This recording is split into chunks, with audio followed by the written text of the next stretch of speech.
Hi, this is Jim O'Neill. I'm Head of Global Economics Research at Goldman Sachs, and I'm going to talk to you about the world and the BRICS Dream. BRICS stands for Brazil, Russia, India and China, and is an acronym I dreamt up in 2001, soon after I took over running the economics department.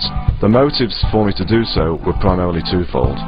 First, in taking over the leadership of the department, I thought we needed to focus on how the world may change as well as how it was doing.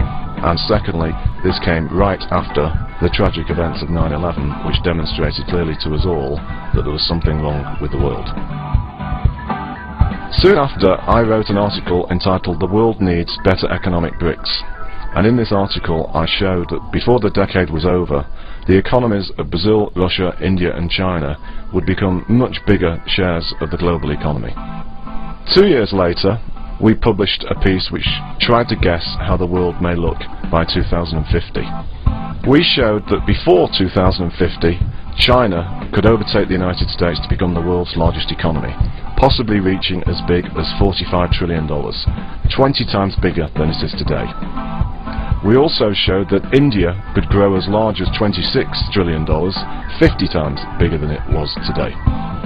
And also Brazil and Russia, their potential growth would be so big that they would become each members of the largest economies in the world, and that collectively the four BRICS economies could become bigger than the aggregate size of the G7. Many people think that this is just a dream and may or may not happen, and that the focus on the issue of the BRICS is overstated. It is very important to realise that already the BRICS economies are having a huge influence on the world economy, and we calculate that over the past 5 years more than a quarter of world growth in US dollar terms has actually come from the BRICS economies. Even though the BRICS Dream suggests that the absolute size of these countries could become as large as I've explained, it is important to remember that in terms of wealth, which we would measure as GDP per capita, the BRICS economies collectively will not become as wealthy as those of the G7.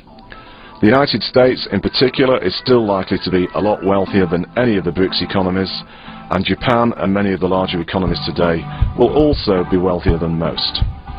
Of the BRICS economies, and it's somewhat ironic because of their likely declining population, Russia is the one BRICS economy that might see its wealth become as large or as high as that of many of the developed economies today and in the future. If you map out the consequences for the world economy, it seems as though the next decade is likely to be the peak period for global GDP growth because of the BRICS phenomena. Thereafter, it is likely that growth may slow again as ageing in the older economies, especially in Europe and Japan, combines with the beginning of the ageing process in some of the BRICS economies, notable China. The potential for the growth of the middle classes in the BRICS economies is spectacular, and as soon as the next decade, the numbers of people entering the middle classes, which I would broadly define as those with income over $3,000 per head, could grow by fourfold. To use autos or cars as one example, it seems highly likely that the BRICS economies are going to be the major consumers of new cars, and you can easily see that in the next 20 years China could actually be buying more cars than the United States, and that Brazil, Russia and India could each be buying more cars than any other of the G7 countries.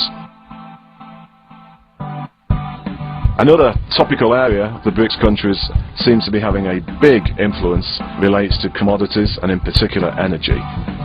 If you apply our BRICS projections to commodity markets and energy, you will see it concludes that over the next decade or so, on average, world energy demand will rise by around 2.5% per year, which compares to around 1.5% for the past 20 years. Without huge and permanent investments to try and boost supply, this suggests that energy prices and other commodity prices are likely to remain very strong over the next decade.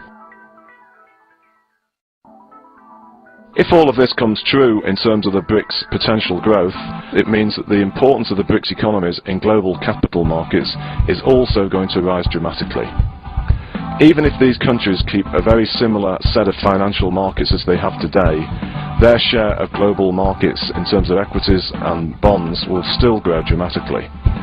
If they choose to adopt similar systems to those that we have in the West, then the growth will be nothing short of spectacular. And these will offer fantastic opportunities for investors all over the world.